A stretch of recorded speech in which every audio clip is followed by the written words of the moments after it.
Salam Planter Indonesia. Assalamualaikum warahmatullahi wabarakatuh. Di malam hari yang berbahagia ini, izinkan The Brondol menjawab pertanyaan dari sahabat The Brondol. Pak Pendi, kenapa urea dan KCL itu cenderung diberikan 2 kali setahun? Banyak literatur atau di perusahaan bahkan memberikannya 2 kali setahun. Kenapa tidak sekali setahun aja? Oke.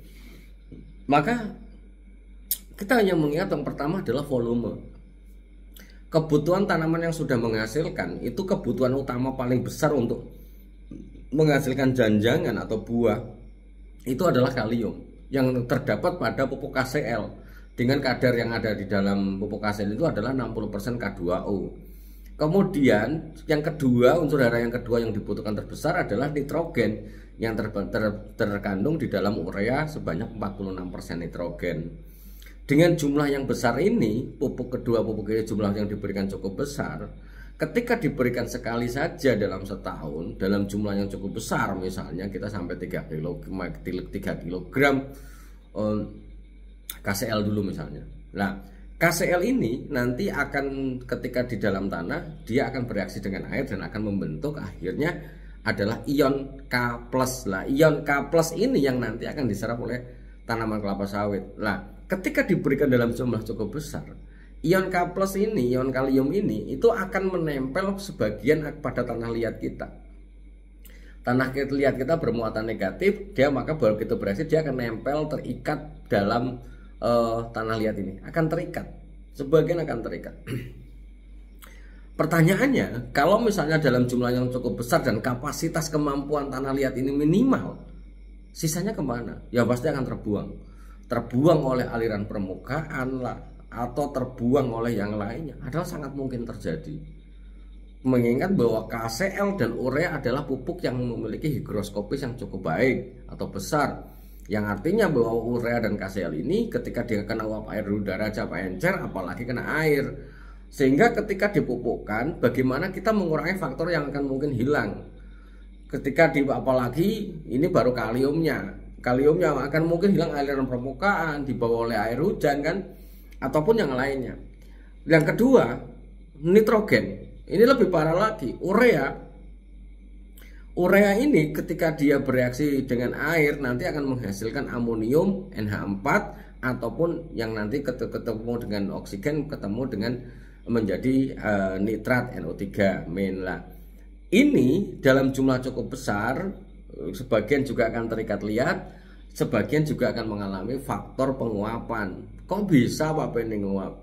Karena bahwa kemungkinan urea ini dalam bentuk yang menguap adalah sangat mungkin terjadi dengan adanya sinar matahari dan panas yang cukup besar di dalam permukaan tanah kita itu, apalagi dia ada urea langsung, dia bisa bereaksi dulu ataupun urea langsung kena sinar matahari juga langsung akan menguap.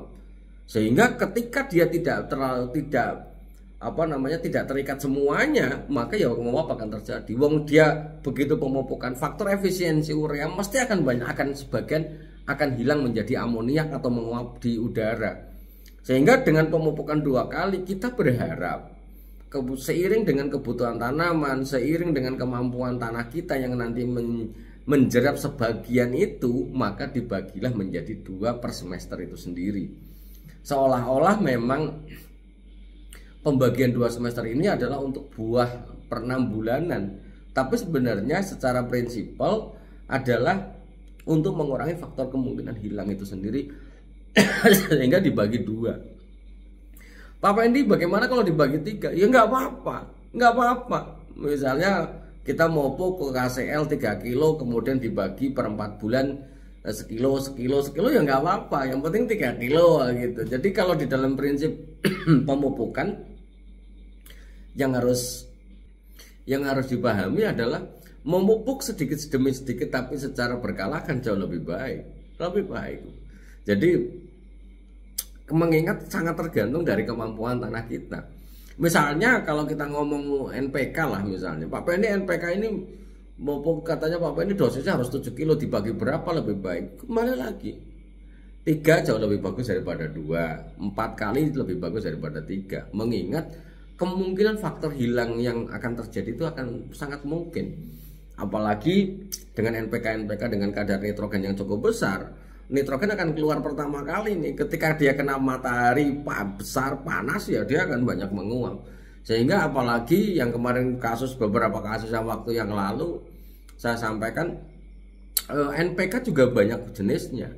Jadi NPK ini walaupun dia sama-sama 13,8 atau 13,6, tapi kualitasnya beda-beda, sangat tergantung tanah liatnya ataupun sangat tergantung nitrogen yang digunakan. Apakah dia menggunakan amonium klorida ataukah amonium sulfat, atau bahkan beberapa produk menggunakan urea. Nah ini yang mudah nanti akan mengeluarkan dan dia akan mudah menguap.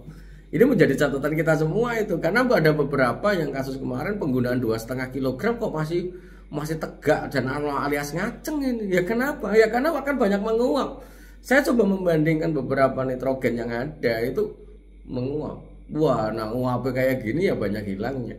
Itu sebagus-bagusnya kita memupuk urea nitrogen itu ya ada sebagian kecil yang menguap atau sebagian besar yang menguap, tapi konsep dasar penggunaan 2 kali ini adalah mengurangi faktor kehilangan itu sendiri.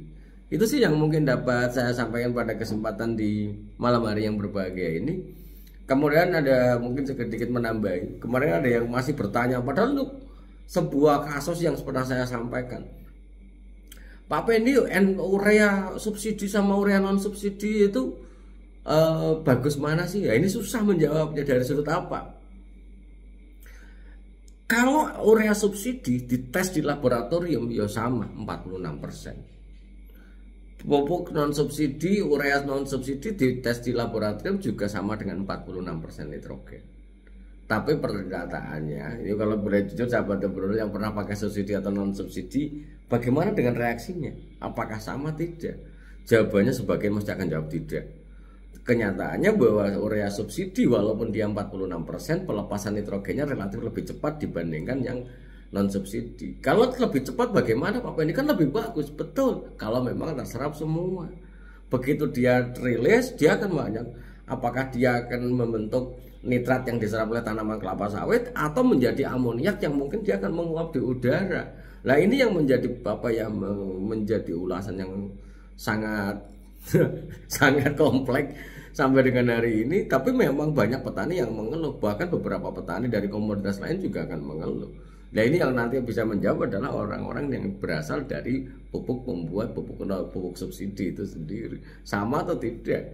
Nah sampai dengan hari ini juga tidak ada penjelasan dari produsennya. Kalau dites sama, ini A dan B, subsidi dan non subsidi 46%, ini 46%. Itu. Jadi ya sekali lagi mungkin mungkin The Brono salah beranalisis, tapi monggo saja bagi para ahli yang berkutat di bidang pupuk subsidi boleh berpendapat, monggo saja. Kritik The Brono berkaitan kalau memang ada penjelasan yang lebih baik akan saya terima. Terima kasih, mungkin saja yang dapat saya sampaikan di kesempatan di malam hari yang berbahagia ini. Semoga Allah mendekap kita dengan kebahagiaan dan kesehatan tanpa syarat. Dan sekali lagi sahabat The Brono, gunakanlah pupuk bahwa masih banyak orang yang berpikir hanya menggunakan urea KCL. Ingat, tanaman kelapa sawit kita itu membutuhkan 4 unsur hara makro yang utama. Apakah dia urutan pertama adalah kalium, kedua nitrogen, keempat magnesium, dan kelima adalah fosfor. Dan ini proporsional itu nggak harus imbang, tapi adalah sesuai dengan kebutuhannya. Sehingga dalam untuk menghasilkan 1 ton buah kelapa sawit itu membutuhkan unsur hara yang tidak sama. Bahwa kaliumnya 7,3, ureanya itu setara dengan 6,3, kemudian kaliumnya itu dengan magnesiumnya itu seritnya sekitar 4, kemudian fosfornya sekitar 2,8, yang artinya bahwa ini harus terpenuhi dengan baik untuk kontinuitas produksi. Karena masih banyak orang yang berpikir bagaimana sih supaya tanaman saya buah saya berat, bagaimana sih? Mesti jawabannya kalium. Padahal tidak. Penggunaan 4 unsur hara ini adalah harus proporsional. Kalau seandainya kita hanya menggunakan urea KCL saja, mesti daunnya ya belang-belang karena minus magnesium. Magnesium adalah bagian dari penyusun klorofil itu sendiri. Fosfor, tidak ada fosfor ataupun sama sekali tidak ada fosfornya. Bagaimana Pak Pendi? Ya jelas tidak ada semua. Fosfor adalah energi untuk transportasi di dalam pembuluh di dalam batang kelapa sawit ini yang juga harus terpenuhi. Mungkin itu aja dulu, semoga bermanfaat bagi sahabat Bruno semuanya. Sudah terlalu jauh pembahasannya. Semoga bermanfaat dan terima kasih. Salam Planter Indonesia. Assalamualaikum warahmatullahi wabarakatuh.